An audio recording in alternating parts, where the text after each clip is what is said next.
সকল আলেমদের প্রতি আমার বিশেষ আহ্বান, শুধুমাত্র আপনার উস্তাদ বা আপনার আকাবিরের কথার উপর নির্ভর না করে আল্লাহর কালামকে পড়ুন, আল্লাহর কিতাবকে পড়ুন। আল্লাহ ছাড়া কারো গোলামি করবে না। হে, আপনি বুকে হাত দিয়ে বলুন, আপনি কি মুশরিক হন নাই? আমি হিজবুত তৌহিদের একজন সদস্য হিসাবে, আল্লাহর জমিনে আল্লাহ পাকের দিন কায়েমের সংগ্রামী ভাইদের একজন সংগ্রামী সহচর হিসাবে, একজন আলেম হিসাবে, একজন বাঙালি মুসলিম হিসাবে সকল আলেমদের প্রতি আমার বিশেষ আহ্বান, আপনারা শুধুমাত্র আপনার উস্তাদ বা আপনার আকাবিরের কথার উপর নির্ভর না করে আল্লাহর কালামকে পড়ুন, আল্লাহর কিতাবকে পড়ুন, আল্লাহর দিনকে। আল্লাহর হাবিব যেহেতু বলেছেন যে আমি তোমাদের কাছে তারাক্তু ফিকুম আমরাই নেই, আমি তোমাদের কাছে দুইটা জিনিস রেখে গেলাম, কিতাব আল্লাহে সুন্নাত রাসূলুল্লাহ।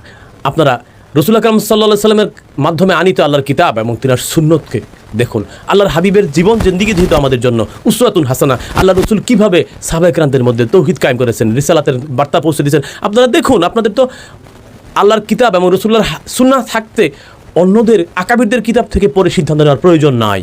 আমি এটা মনে করি না।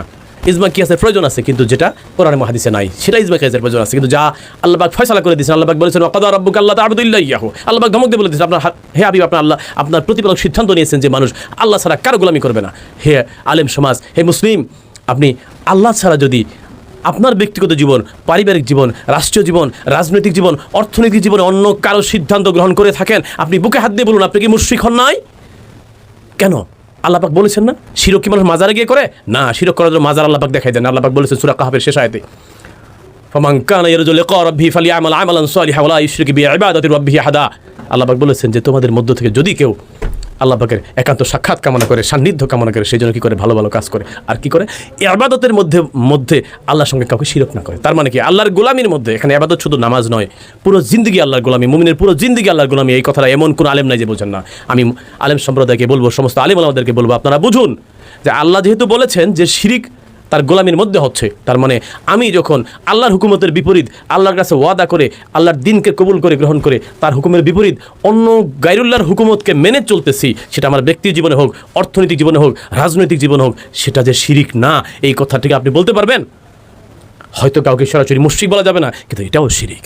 সুতরাং পুরো কওমের, পুরো জাতির আকা হিসাবে এবং পুরো মুসলিম উম্মার খেদমতের দায়িত্বপ্রাপ্ত হিসেবে আলেম ওলামাদের প্রতি আমার আহ্বান, আপনারা যেহেতু আলেম, নবীর ওয়ারিস, সুতরাং আপনারা কোরআনের নূর দিয়ে বুঝুন, আল্লাহর কিতাবকে আল্লাহর দাবি দিয়ে পড়ুন এবং আল্লাহর উলুহিয়তকে নিজেরা বুঝুন, আপনার অনুসারীদেরকে বুঝান।